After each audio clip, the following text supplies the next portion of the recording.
So hello everyone and welcome to another edition of Spray and Pray 1000's The Verdict. I am Spray and Pray 1000 and today we are going to talk about the Sony PS4 exclusive title Ghost of Tsushima, which was developed by Sucker Punch Productions, most famously known for their work on Sly Cooper and Infamous. To start right off the bat, this game, in my opinion, is one of my favorite games that I've played in a long, long time.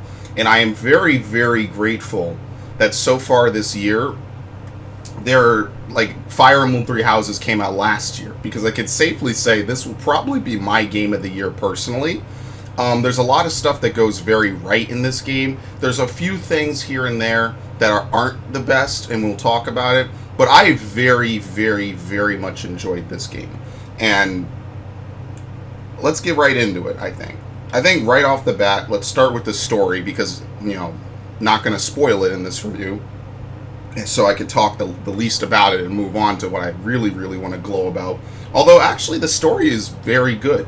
The story of this game takes place in, I think, 1270, where you play as Jin Sakai, a samurai lord who was trying to defend the island of Tsushima from the Mongol invasion right before they use it as a staging ground to launch an attack on the rest of mainland Japan.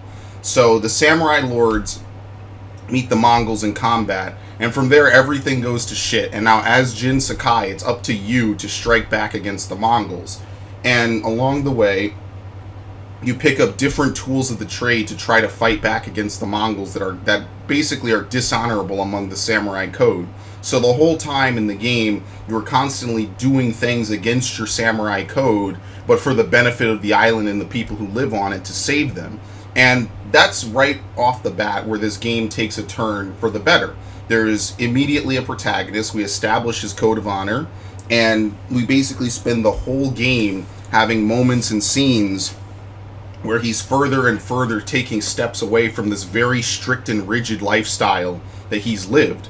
And this is a very good setup for a character. I think it really ties into the gameplay nicely as well, because instead of this game just being basically 24/7, the closest game I can relate this to that's like kind of a beat 'em up is like Batman Arkham Asylum, in a sort of weird way. I know that that's a very weird comparison. And in the Batman Arkham series, you have beat 'em up segments where a bunch of dudes run up to try to hit Batman. They all have, maybe some have weapons, some are big dudes, some use different things.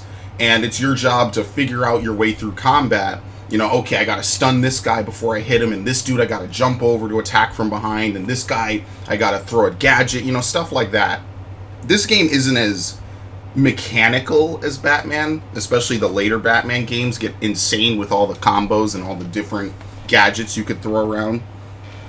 This game isn't on that level, but what this game does do is something similar, where when you're in open combat, you have different stances that you can do, such as there's a stance that's good against people who use swords, people who use spears, there's a stance that's good against shield users, and it's your job to kind of path your way through combat and use each different stance to try to, if it's good against someone, you could do this. You can parry attacks in this game. There's three different things you could do. You can block, you can parry, and you can perfect parry. And later on, you can get other unlocks, such as like perfect dodging and other things like that. And there's a lot of stuff in this game's combat system, but unlike Batman games, I personally feel that these games in general lend themselves more to just not being like calculus. I think one of the worst parts of Resident Evil, oh my god, the worst parts of Ghost of Tsushima, oh my god, one of the worst parts of Batman Arkham games is that by the end of the game, you have so many different gadgets, you have so many combos to do. It's work, and you feel accomplished when you do it. But Ghost of Tsushima definitely gets at the fun of it. Maybe it's a little bit easier, but you still feel like you're taking down hordes of enemies, no problem. There's each enemy has a different thing that they're weak to, and you can exploit it either through parry timing and skill, or using tools to your aid. And that brings us to the second part of this, is that you have tools that you can use in combat. Now, don't get me wrong, they are a little rare. You're not going to be able to just spam them to win. But when you do use them at the right time, they can really turn the tide of a battle or make for an easy kill or two. You have different abilities that you can learn. across the course of the game. And your ability usage, because there's like one or two of them that you could use besides healing, is that you can, it's judged by resolve. And basically, you, as you kill, as you fight, as you do stuff, you gain resolve, which can then, when it fills up an entire circle, can be used on maybe a stronger attack or an area attack or something like that. Nothing like ridiculous, but definitely, like I said, a lot of damage. It can really turn the tide of a fight. Nothing is going to outright stomp enemies in this game besides you knowing how to dismantle groups of different kinds of enemies. And your tool usage, which again goes back to the whole idea of the story, where samurai are supposed to fight only with their katanas, with honor, look their opponents in the eyes, and the Mongols don't care about any of that. The tool usage is considered dishonorable, but at the same time, its effectiveness in combat cannot be denied either by Jin nor you. It's nice how the gameplay and the story really ties together in that. I personally geek out over stuff like that. I think that's always a cool thing to have. But moving beyond that, the reason I bring up the Arkham series of games as a comparison to this series, or this game in general, is because, like the Arkham series, there's stealth in this game. And while stealth in this game isn't as live or die, right? Because in the Arkham games, there's some segments where you have to stealth no matter what. This game has it. It's not as harsh. You could tell that they definitely didn't want the stealth to be a limiting factor to the game, especially since it's mandatory from the mission standpoint. However, the stealth in this game is still pretty nice.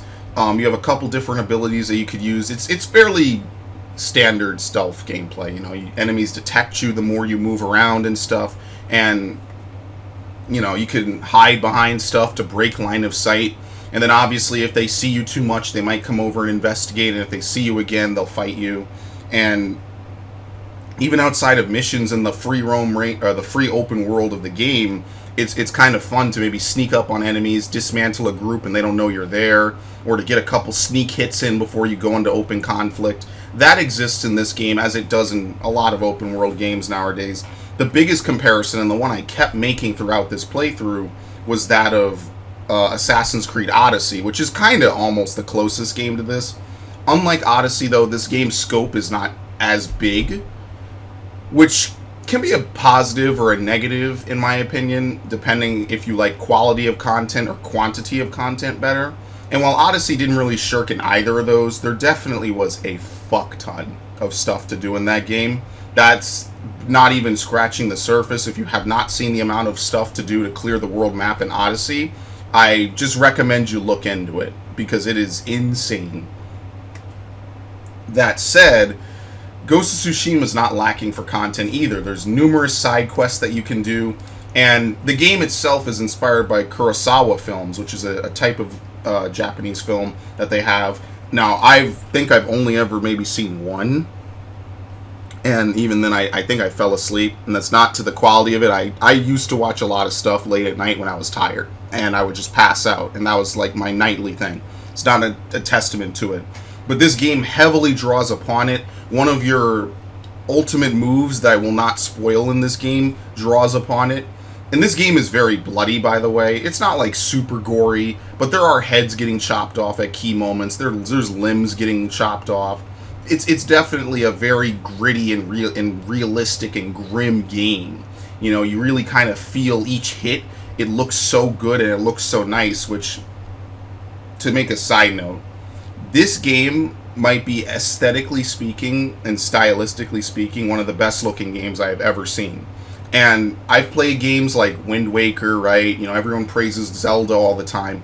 This game found a way to blur realistic looking people with almost picturesque, you know, sweeping valleys of green, forests with golden leaves falling constantly. And one of the major things that they do in this game to not really break that immersion, and this game rarely breaks that immersion, mind you. I think at most you'll have maybe a health bar and a small objective list in the corner of the screen. They want you to see as much of this game and its beauty as possible, so there's no controls all over the screen, there's no bars and gauges everywhere.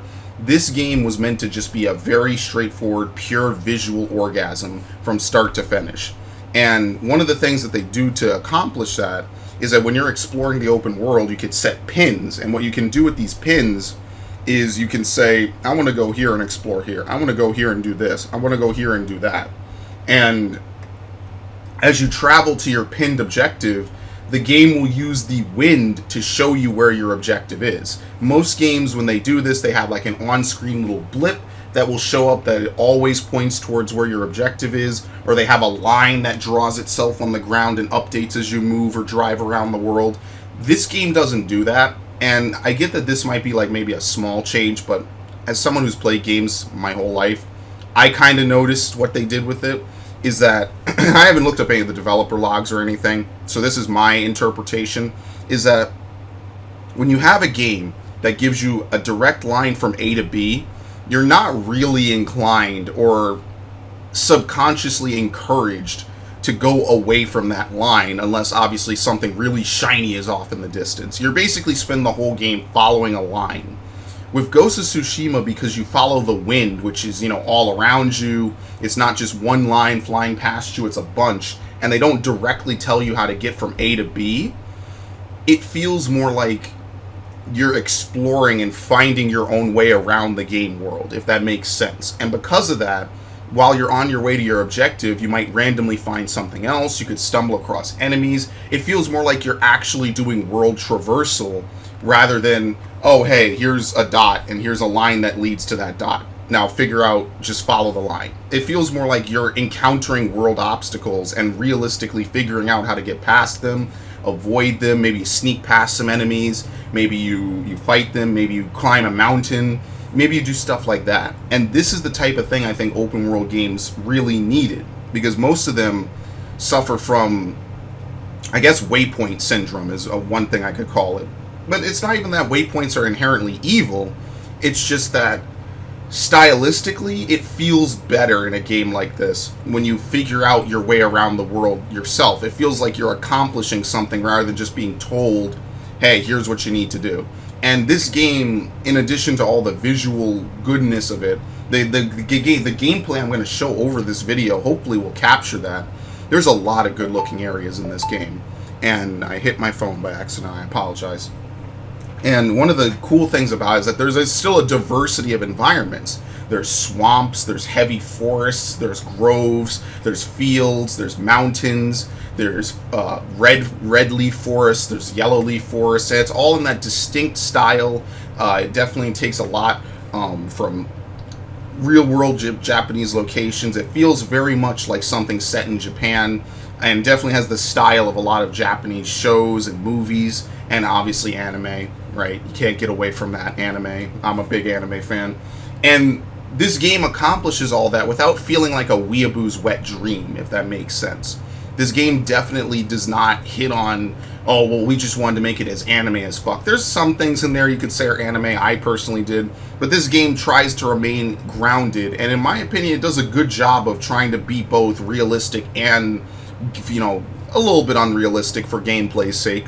But that said, this is a very solid gameplay experience, from the stealthing and killing people and being able to use chimes to distract them and firecrackers, as well as both the story, keeping it interesting with a character who has a purpose and a duty to help these people. It takes me back to Assassin's Creed Origins, which is a game I very much like because it did a lot of the same story beats. And now, there are a couple negatives. One of the negatives I found throughout the game is that the chain assassinate ability. So like in Assassin's Creed, you can kill 2 enemies at once, right? This game has that, but you can do it up to 3 enemies. Now, one of the things that I found was pretty bad about it was that the chain assassinate ability is very finicky. So if you're trying to, first of all, it's on a different button than the normal assassinate, which is on square. So you might see an enemy, you might not think, oh, I'll be able to hit that enemy, then really quickly maybe hit the other enemy. You could actually chain assassinate them, but it doesn't always show you that. Sometimes you can chain assassinate, but then an enemy is off a little bit. It's a little weird. Sometimes when you go to assassinate, you'll try to assassinate and Jin will just hit the enemy like it's a normal attack, even though you're still completely undetected. So stuff like that is a little glitchy. Now, Chain assassinating also sometimes doesn't fire correctly. Sometimes it will just only let you hit 2 enemies, even though the third is right over there. And it's definitely probably the weakest part of the gameplay, is being able to kill 2 enemies like that. When you throw a wind chime, enemies don't really interact with it a lot. They just kind of go to it and then look around and literally look right back where they came from. You know, little minor things like that I could think of off the top of my head. Sometimes enemies will do attacks, and the way parrying works in this game, as I said before, there's 3 things you could do. You can block attacks. There's unblockables, of course, that you have to dodge. You can parry attacks, which leaves enemies open. And then if you time it properly and really close, you can perfect parry, which will stun enemies, and that leaves them open for either heavy damage or an instant kill. Sometimes when you... Some of the attacks, the way you know that to parry them, and you have to parry them, you can't just hold block, is that there will be a light. And there's a couple enemies in the later parts of the game that either hit way too fast for that light to really show up on the screen, or don't attack alongside the light, so parrying it is different than any other attack in the game. But other than that, I can't really think of any real negatives off the top of my head. There's a lot of open world activities to do. There's duels that you could do against people, you know, samurai style duels, which is the 3rd level of gameplay I should actually talk about, is that you either are doing open world, free roaming, you know, maneuvering around the environment, maybe platforming to get to a shrine or something for loot. You are either doing free-flowing combat, where a bunch of enemies will come at you, and you'll have to fight them off using your wits, your parrying, and your tools. And then there is stealth-based gameplay, but there's also, I guess, the closest thing that they have to boss fights, which is like For Honor-style fighting in this game, where someone will show up, and it'll disable some of your stuff. I don't think you can use tools during those fights. It's meant to be like a one-on-one skill check, which is pretty nice. And what you do is you fight then, and you basically get a behind the scenes. It's one-on-one, and you just have to win by outwitting and outmastering your opponent, by dodging, by parrying, and so on and so forth. And there's a fair bit of these in the game, which is nice. They don't do it too often to make it a staple and to make it like super constant, but at the same time they don't constantly throw it down your throat over and over and over and over again, which is kind of nice. But yeah, there's a bunch of different open world things that you could do. You can free roam around the map. You could find shrines, which you could go to pick up tools and charms that you can then equip. You can find quests that will give you armor, which gives you different abilities and different bonuses. You can find foxes that will lead you... I just said that. Foxes that will lead you to shrines where you can pray to bonus and increase your charms. You can find bamboo striking posts, which are like quick time events where you chop through bamboo and they give you more resolve. You can find hot tubs where Jin can relax. Hot springs, I'm sorry. Where Jin can relax and sit down in a nice bath, and he'll reflect and he'll give you a little story, a little bit of lore about what's currently going on. And then you can, you know, move on from there. And that gives you more health. It's that typical sort of feedback where everything you do leads and betters something somewhere, and that, in my opinion, is very, very strong, and one of the things I really like about this game. Now, another thing I really have to praise about this game, and this is just pure praise at this point, are the side quests with the main characters are amazing. They are very fun, very enjoyable cast of characters in this game. And there's basically almost no one that I really thought was not fun or cool to do. Everyone has their own side story, and while they help you with the main story, obviously, you know, the side stories are where you get a lot of the stuff from. It gives you more lore on the history of the characters and more lore on what's going on. Another thing I like is that when you're trying to find collectibles, there's an outfit that you get. It basically is literally the first outfit you get in the game that's not your default kind of useless outfit. It lets you find collectibles easier. It lets you uncover fog of war better on the map. As you know, a lot of games like to have maps that are covered in fog until you actually explore there. But this game actually does something unique. It has a liberation mechanic, which is introduced after the first act. And what you do is you can go back and clear out different camps of enemies. And once you've cleared out all the camps of enemies in that one area of the game, it will unveil everything in that area of the game, and you can see it. and then you don't have to, like, fog of war your way around looking for everything. And another thing that this game does is that when you do quests and when you're traveling the world, you might free people from Mongols or bandits, and they'll tell you about maybe something you haven't done in that area yet. So it's kind of like I said, everything feeds into itself. So if you're just traveling the open world, you might stop a couple times to help people, and from doing that, you'll be able to get information about a quest, or information about a shrine, or information about something you didn't know about. Sometimes you already did it, right? Like it's kind of hard-coded. It's not like a definite find the next thing the player hasn't found yet. But it makes it very easy to figure out what you have and have not done. And that, in my opinion, is always a good thing, because that way the player always feels like something is getting done. You're always accomplishing something. And, I mean, needless to say, that's great.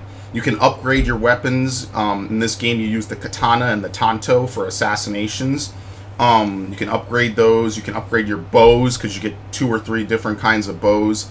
And they're constantly introducing new stuff, even up to the end of the game. Now, some of the stuff in the later end of the game isn't as helpful because you get it so late. But I feel like it's cool that this game constantly varies how it's played and how much stuff you get. It's definitely not a very straightforward game of just katana and one tool. There's a lot of stuff that you could use in combat. You could throw at enemies. You could shoot at enemies. And that's really a strong thing, because it means that everything's varied. There's always a different way to do stuff between the katana skills, the tools, etc. You can upgrade your armor, which gives you different bonuses. Like I said, you can mix and match charms, which will give you different bonuses in combat, like more resolve, or you could do this, you could do that. Every time that you complete enough experience, basically, you increase your legend from starter to Ghost of Tsushima, and you get technique points, which allow you to unlock more varied and different techniques for fighting enemies or to maneuvering the world and stuff like that. There's platforming challenges as well. There's certain items you get later in the game that help you with those. Like, there's a lot of stuff in this game. And in my opinion, it feels to me like Sucker Punch really took a look around them, saw what was going on in this type of genre, which has been emerging since games like Witcher 3, and now Assassin's Creed has been really pushing it. And they said, look, we got the setting, we got the characters, and now here's our gameplay. And they found a way to really mesh it all together into a nice, complete package. And I'm going to be honest with you, this might be one of my favorite games that I have ever reviewed on this channel. This might be one of my favorite games I've ever done a playthrough on, because so much in this game goes right. The presentation and the soundtrack and the visuals blend together and are very well done. And obviously there's some things, like there's techniques they use for the loading and stuff that sometimes on a rare occasion you can see, but in general, when you're just free roaming around, even just the opening of the game sold me on it. And that's like the first hour of the game. I was already sold on a lot of this. You would think that this game is linear. You would think that this game, in my opinion, I think that this game almost is too good to be true in some cases.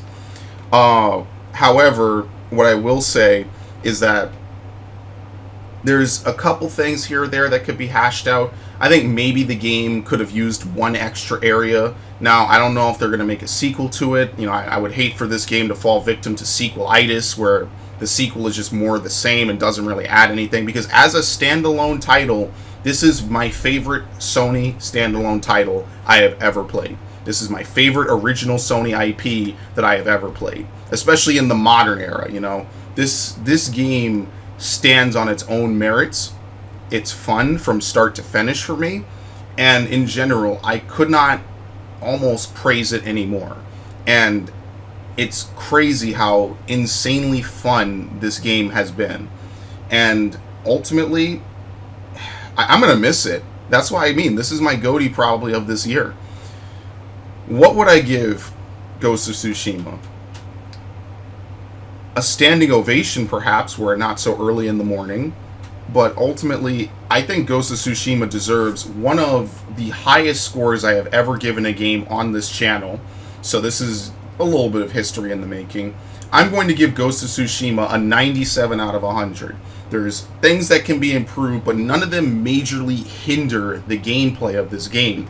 And that, to me, is probably the biggest testament of how good this game is. It remains fun, even in the face of a lot of difficulty, even in the face of a lot of things that might not be amazing. It still finds a way to remain fun in a genre that's starting to get a little bloated. It basically finds a way to put a lot of it into great perspective. And in my opinion, that's what a game really should be about. It has the right amount of content, I feel. Maybe could be a bit longer so you could fully make use of all the tools and stuff that they give you. A couple of glitchy and clippy things here with the assassinations are a little bit weird, and some of the stealth portions could be a bit better. But other than that, you know, I stop and I think to myself, well, like, they have so many things that other games don't in this category. They have a lot of positive benefits going on in this category. So the ability to find collectibles with the right item and equipment and unlocks is great. A lot of games don't have that. A lot of games tell you, hey, you want to find the collectibles? Play the game for 300 hours or go look up a guide. And I think we all know what everybody does. And this game found a way around that by keeping it within the universe. I mean, it wasn't some revolutionary change, but it's the small things that add up in a game, I find. Like, having the graphics look this good is great, but if the game sucks or isn't fun, I mean, you just have a good-looking piece of shit or a good-looking average game. And this game found a way to keep the gameplay fun, to keep everything about it fresh, and it never felt old to me. It never felt like I was playing a game that was old or it got tiresome at a point. It never got to that point. And in my opinion, I don't think you could really ask for much more from an open world game. I'd say until the next open world game comes out. So I'm going to give Ghost of Tsushima a 97 out of 100. It deserves this. I will pin a golden star in this game. It is a fantastically fun experience from start to finish, and I hope you pick it up if you have a PlayStation 4. I'm going to go on a limb, say it'll be ported to the PS5 with the PS5 update patch. I haven't really been following that, but I have been waiting to do a verdict on this game. I'm not trying to soy boy out, I swear, but I thoroughly enjoy. I didn't expect this game to be this good, and as I said in the playthrough, I was not following it until basically like a week or two before launch. I was like, yeah, I'll get it, sure. I need something to play anyway, besides Paper Mario. And this game made me stop playing Paper Mario so I could devote all my attention and time to it, because I wanted to see how the story ended. And I was very satisfied. I mean, to say that I was impressed is an understatement. And if Sony has more games like this in the pipeline, I mean, that's good. But I kind of think this will be a one-off. And that's fine. It'll be my favorite gaming memory in 2020. And I'm perfectly fine with that. And it's honestly, in my opinion, made the list of my personal top games of all time. So, I digress. I know I got a little too excited there, but it is a game worthy of the praise. It is a game worthy of the note. And I think that Sucker Punch, the dudes, if you told me the dudes that developed Sly Cooper in 2005 would make a game like this, I would never have believed you. It's one of those things. It's like, I would never believe the dudes that make this silly cartoonish game about a raccoon that steals stuff could find a way to basically make a better Assassin's Creed game than Assassin's Creed has done in a while. Like, this is, I mean, to be fair, it came out after Odyssey, but this puts a lot of strain on Valhalla, in my opinion, because Valhalla is going to directly be coming out in, what is it, like 3 months, 4 months? And I don't think it'll be better than this. I think that they're going to have to really... I'm really concerned as to how Valhalla will shape up against this game. And that's not, again, to preemptively shit on Valhalla. If you remember back in 2018 when I was playing a whole bunch of other games, I was very, very much in love with Assassin's Creed Origins, and Assassin's Creed Odyssey was one of my favorite games of that year. I gave it a 91, and Origins I gave a 95. This, in my opinion, is taking it to the next level. We're taking it a step beyond, and we're entering into a territory of just greatness. I think there's a good potential for this to be a big turning point in the open world, free roam, action adventure stealth genre. And I know that that's a lot of words I just put in there. That's what I mean. This genre encompasses so much. You know, we had games like Phantom Pain that tried to really do things, and I mean, people kind of shit on it now, but back then, there really wasn't a lot of games like it. So this, I hope, will be that big turning point game that everyone notices and takes stuff from. It's okay to not have, objective markers that point, lines that you follow for miles and miles. Like, when you get a little close, cool. But when you're far out, I like that you can explore it. And also, one other thing I forgot to mention is that this game understands that when you've done 80% of the work, they don't really want you to run around for 10 minutes trying to find the last 1 or 2 enemies. So they let you challenge enemies in camps, which automatically alerts them to your position, and then you can fight them. This game gets that. A lot of games don't get that. I forgot to put that in the review. I don't write a script.